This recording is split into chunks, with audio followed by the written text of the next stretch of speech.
the most wonderful time of the year. 2 thumbs up for Zach Blackerby. I'm Brad Law. This is a brand new edition of Village Vice. Zach, it's schedule reaction time. The 2024 schedule released Wednesday night. Right. A few oddities in the schedule, a little different from what we projected or talked about earlier in the week, but all in all, a chance for a good start. Give me your initial impressions of this schedule as you saw it released. I think you and I, when we did this on Sunday, we talked about worst case scenario, and it happened. It happened. We said, just keep the 2 road games separate and keep them away from Georgia. And that's not what happened. Yeah. And so Auburn's going to Georgia, to Missouri, to Kentucky, all in a row. I think that was the worst case scenario for Auburn. I said that's the one thing that we needed to avoid, and it's exactly what happened. Yeah, it was. And it's very odd not to have a home game in the month of October. And Auburn had did Auburn have a home game in October this month? One, I think. Mississippi State was the only one they had in the 2023 season. So I don't know what the league has against home game Jordan-Hare Stadium in the month of October, but it's not there. And so we'll talk a little about that, and we'll kind of compare this schedule with some of the other teams in the league, because again, it is an oddity to start. Let's start at the beginning. 5 home games, 2 bye weeks in the schedule, 5 home games to start it off, including August 31st against Alabama A&M.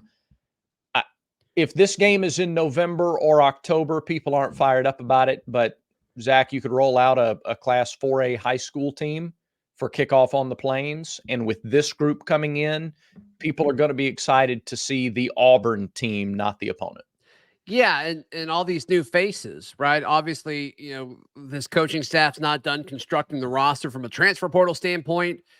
And even if Auburn gets no new recruits, which I don't think will happen, but this commitment class, this freshman class, a lot of these guys are going to be making their debut against Alabama A&M, and that's going to be a ton of fun. It's going to be a ton of fun. Where were you when so-and-so made their Auburn debut, when Cam Coleman made his Auburn debut, Perry Thompson, whoever it may be, that's going to happen against Alabama A&M. So, yeah, it's not about Alabama A&M. It's about Auburn. But, yeah, I think that's great.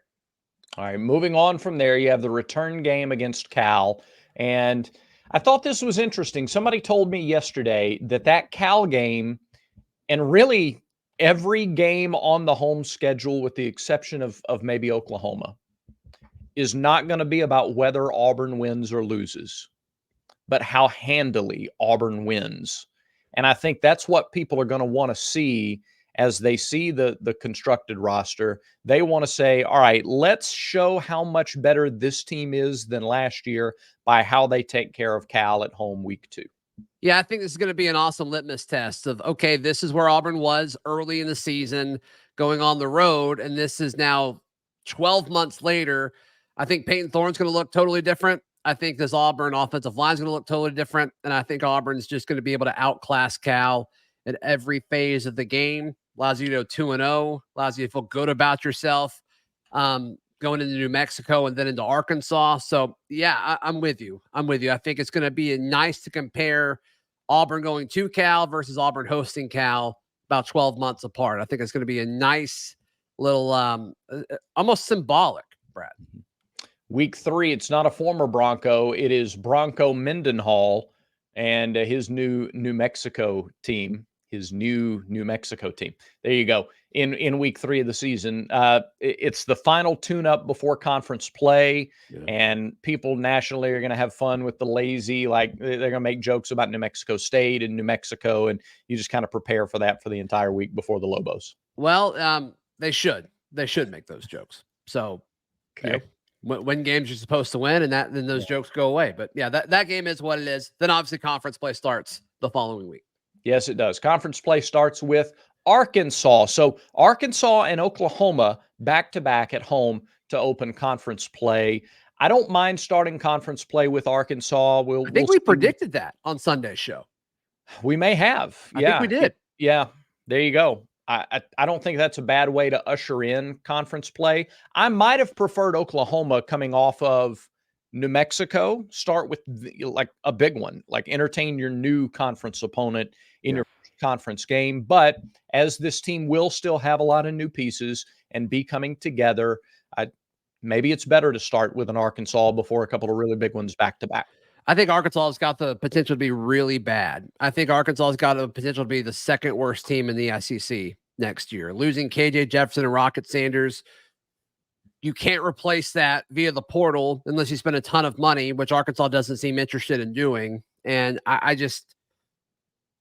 don't think Arkansas is going to be very good. And I think Auburn's going to be able to take care of business and be in a nice, crisp 4-0 before Oklahoma heads to Jordan-Hare Stadium. That's right. That week, all right, so Auburn, Oklahoma is the same week as Alabama, Georgia in Tuscaloosa. That's already been announced as a primetime game on ABC. So the question becomes, it's Oklahoma's first road game in the SEC. The question becomes, do Auburn and Oklahoma get primetime treatment on ESPN, or do they protect Alabama, Georgia on ABC the way CBS protected LSU, Alabama for a number of years, and everything else was earlier in the day? Do we have to watch Auburn, Oklahoma at 11 a.m. Central Time because it's the perfect game to follow game day to usher in Oklahoma to road games in the league? It might be. It might be. And this seems like an SEC Nation type game. It doesn't get the game day treatment, but it gets the SEC Nation type thing, and which Auburn's hosted that show a million times. Yeah. It kind of feels like that to me. And so they may want to play that and then roll right into this matchup, Brad. And I think that's okay. I think that's okay. Because look, Auburn's going to be 4-0, and Auburn gets a chance to flex their SEC muscles against the new SEC blood of Oklahoma. This is going to mean something. You can play this game at midnight. You can play this game at 4 a.m. Jordan-Hare is going to be electric with a 4-0 Auburn team hosting Oklahoma. Oh, and if you win this game, they're going to have you in the top 25 when you go to Athens the next week. Yeah. I think you start 4-0, they're going to be in the top 25 anyway. Maybe. I mean, it's just going to be such a weak level of competition. I think you'd have to win this one to get a number by your name. I predict, though, all right, in the same way, at least in terms of hype. Remember when Texas A&M got that #1 recruiting class and everybody in the world thought, well, here it comes. Here's the big tidal wave in College Station. And sure. And they started the year ranked top 5. I think you're going to see Auburn finish so well in recruiting, and there's going to be so much positive momentum, and media days will be very high on Auburn. And I think Auburn's going to be one of the darlings in the offseason. We're not used to that. I think they're going to be one of the darlings in the offseason. I don't think it'll take much to get this team ranked. I'm going to disagree with you, Brad, because outside of Auburn, there is zero faith in Peyton Thorne. I think there were so many national outlets that painted that Texas A&M team of like, okay, Kellen Mond, this is the year. They did that for like, it seems like 7 years in a row. And for some reason, he got drastically different treatment than what Peyton Thorne did. I was talking to some SEC folks last night after the schedule reveal dropped, and everybody's like, are y'all really not getting another quarterback? It's like, I think Auburn's fine with Peyton Thorne. It doesn't seem like they've been too aggressive for another quarterback. And so until that narrative goes away, Brad, I don't think Auburn is going to be loved this offseason. Okay. All right. Well, something to watch and talk about in the offseason. Totally, 100%. For sure. Yep. Mm-hmm. I do think you're right. If you do start 5-0, including wins over Arkansas and Oklahoma in conference play, you're absolutely ranked going into Georgia.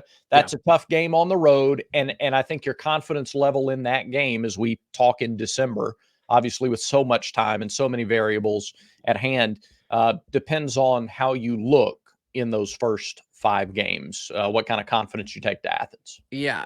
Look, I think confidence is huge, especially when you can make money, right? I mean, everybody knows if you're watching this show, you know your stuff, you know your sports. You should be confident and use that confidence to make a little extra cash this holiday season. MyBookie.ag is the place to go for all of your sports betting needs. They've got NBA right now. They've got MLB futures have already recently popped up. Ronald Acuna Jr. is better odds to win the MVP over Shohei Ohtani. I just think it's really important that we say that. But obviously Auburn versus Maryland in the Music City Bowl, 2.5-point favorites. I'm taking Auburn. to cover that one in a heartbeat. Head over to mybookie.ag right now. When you make that first deposit, use promo code next round. You'll get some extra money to bet with. You'll already be coming out on top. Once again, mybookie.ag. Use promo code next round. Second half of the schedule, Zach, you're on the road a lot, back to back after a bye week. So you play 6 games in 6 weeks, right? And then the first bye week, and then back to back trips to Columbia, Missouri, and Lexington, Kentucky, before a home game against Vanderbilt. So we'll just look at that 3-game stretch.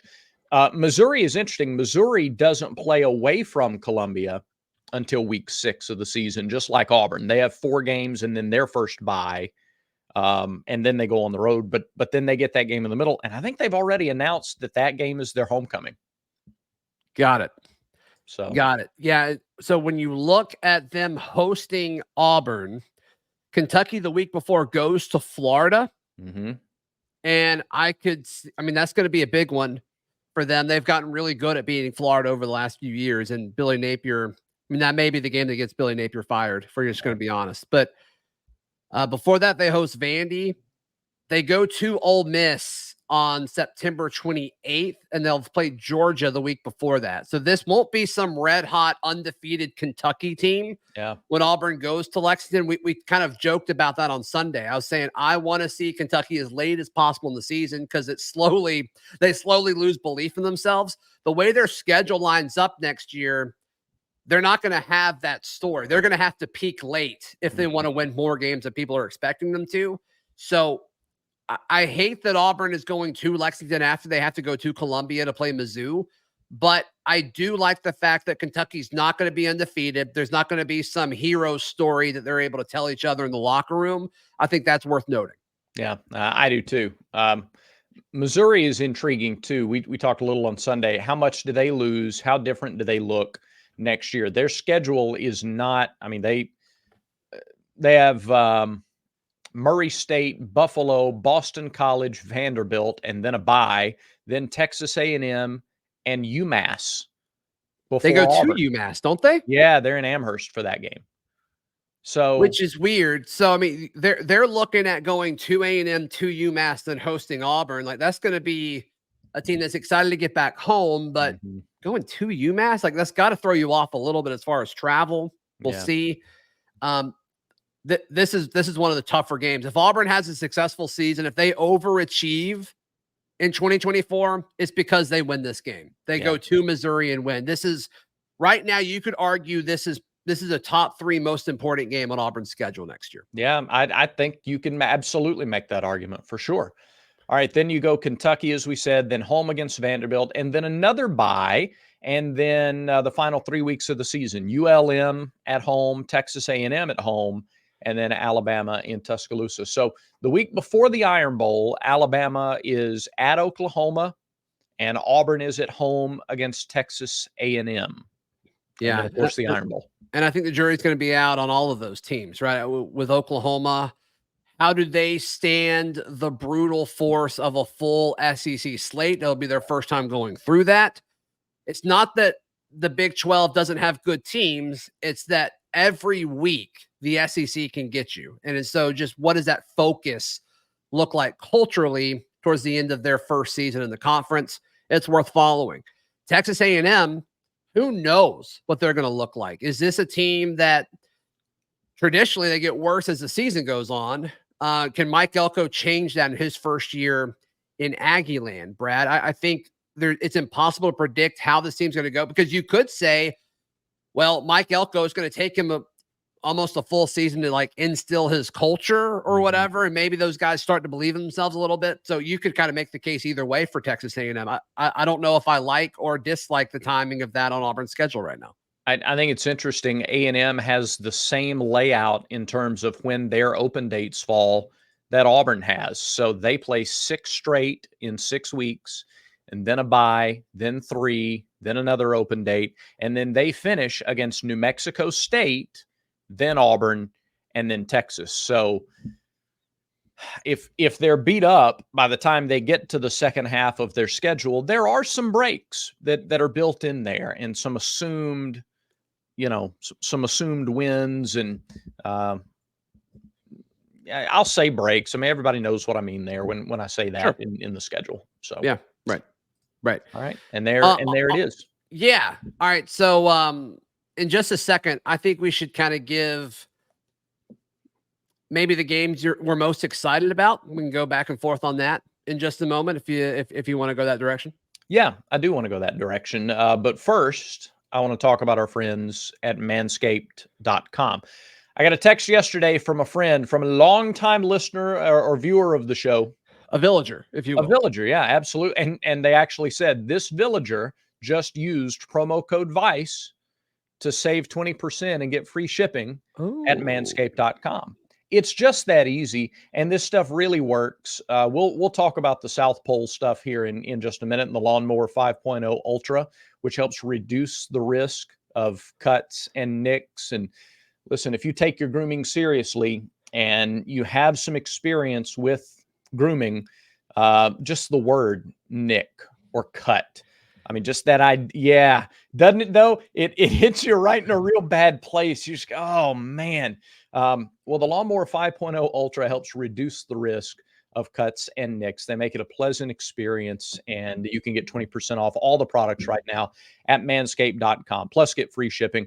Again, I go back to though the handyman, the compact face shaver. This thing has totally changed the way like my morning routine works. Instead of the lather and the razor and the rinse and the aftershave, I'm taking this handyman. I'm giving it a little run through, three sure. times a week, and it's revolutionized You my look morning great. routine. It's wonderful. So you can get that or the Lawnmower 5.0 Ultra or the holiday bundle. Everything right now, 20% off plus free shipping using promo code VICE at manscaped.com. Brad, which game on the schedule are you most excited for when you look at Auburn's 2024 slate? Yeah.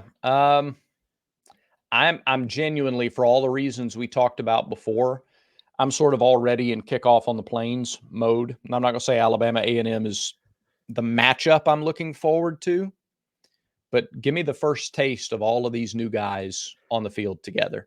Okay. I think it's easy to say Oklahoma. Um, That's what I'm going to say is Oklahoma. I will say Missouri. Coming off a bye week. Where's your record? Are you 5-1? Are you 4-2? Yeah. Have you pulled a massive upset? Now you're 6-0. Huh. You gotta you've got a week off. Your first chance to stop and catch your breath, and now you got to go on your first multi-state border road trip of the year, and that's a big test for this team. If you've lost, you got to bounce back. If you have won, and then you had the bye week, you got to keep that momentum rolling. So I think aside from the traditional rivalry games, which are always tops on the list, Yeah. I think Missouri is up there for me. Yeah. Yeah. I hate that arguably the three biggest games on your schedule are on the road at Georgia, at Missouri, at Alabama in that order. Um, that's that stinks. That stinks. But if Missouri has the kind of season that they've had, and you take care of business everywhere else, maybe you drop one. Maybe you drop Oklahoma at home. Maybe you drop Kentucky on the road. Maybe you drop one of those other, like after that big three, Mm-hmm. and you go 8-4. Should the Auburn fan base be happy with 8-4, given the future with all these guys that are going to be very talented true freshmen, or all true sophomores or redshirt freshmen going into the following season? Do we feel good? Like, do we feel like this program's going in the right direction if that's what happens? Yeah, I think it's a good question, and I think the easy response is well, it depends on how they look and who do you lose to. There's a bunch of variables that matter, no question. Yeah, but if you're looking at 8-4, that is progress. It's progress from 6-6. 9-3 is more progress from 6-6. And I look at your home schedule, and I really like the way it lays out. You don't have these brutal home games back-to-back weeks like you have a couple of really tough road tests back-to-back weeks. I think there's an opportunity to gain momentum at home throughout the year. I'm with you. I think 9-3 is totally on the table for this team. Yeah, I think 10-2 is on the table for this I do team too. if they improve in the areas where they need to improve. And like, you feel good about the construction of this offensive line. I think you and I feel better than most about Auburn's quarterback play. I think the receivers are going to be a question. Like, can these true freshmen, can these guys that are not 18 years old yet come in and do enough on, to help your offense in the receiving game? They've got the talent too, but they've got to do it. And until they do it, I'm going to say, we'll see. Yeah. Running back, everybody's coming back. That's somehow like one of the most amazing things that this coaching staff has done. And we're not really talking about that much. And I just kind of trust that the defense is going to fill. They got to get a bunch of defensive linemen, and I think that'll happen. Yeah. Like the roster, I think, is good enough with this schedule to go 9-3 next year. I don't think that it's that crazy of an ask. And look, let's just dream for a second. Those 3 losses are against Georgia, Alabama, and Missouri all on the road. And let's say Missouri had the same type of season they just had, and they're a top 10 team. You're close. Mm-hmm. You're really close to that top 12 at 9-3 with 3 road losses against top 10 teams. You're really close. And let me see Missouri without Cody Schrader. Let me see them without that, maybe the most underrated running back in, certainly in the SEC this year. I mean, he was extraordinary. So let me see what they do without him. No, you can see a plan. And like we talked about earlier in the week, you have a great deal of confidence with this staff and their plan for the roster. And that, that's a reason not to be on edge. You don't have to move heaven and earth in order to make a reasonable argument for being optimistic. Right. We'll talk about this all off season for sure, as well as bowl prep that's starting this weekend for this team and transfer portal visits. We'll probably talk about that more on tomorrow's show. But for today's show, that about does it, Brad. It does. I want to mention basketball because we'll talk more about this tomorrow before USC. But to beat a team by 25 and have 2 guys score double figures, it's one of the most balanced efforts. And you're not going to see UNC Asheville in the Final Four. Right. I understand that. I hate having to put a caveat on everything. But to watch this team operate and to see how balanced and how clean and how explosive they can be, I'm telling you, every time this team plays, it seems there are flashes of these championship teams that BP has had since he's been at Auburn. So just how annoying is it that you have to add the caveat that yes, it's UNC Asheville. It's like, well, would you rather beat UNC Asheville by 25 or would you rather beat them by 3? Come on, get out of here with that. Yeah, you're looking for a reason not to be happy about it. Let yourself enjoy the fact that this can be an elite team. And I think that the loss at Appalachian State was because they didn't prepare well after beating Virginia Tech. They didn't come off of that win and handle it the right way. If you've learned your lesson and now after every win you can still prepare the same way, that's a championship approach. And I think that's a realistic vision for this team. Yeah, and that App State loss, I mean, obviously you never want to be proud of a loss, but it's not as bad as those net rankings continue to kind of become more and more steady. That's looking like a more and more acceptable loss by the week. So could be way worse. But yeah, we'll preview Auburn basketball versus USC on tomorrow's show as well. But yeah, Brad, I think that about does it. It does. Thanks everybody for watching. Remember, everyone has vices. Everyone. Make sure Village Vice is one of yours.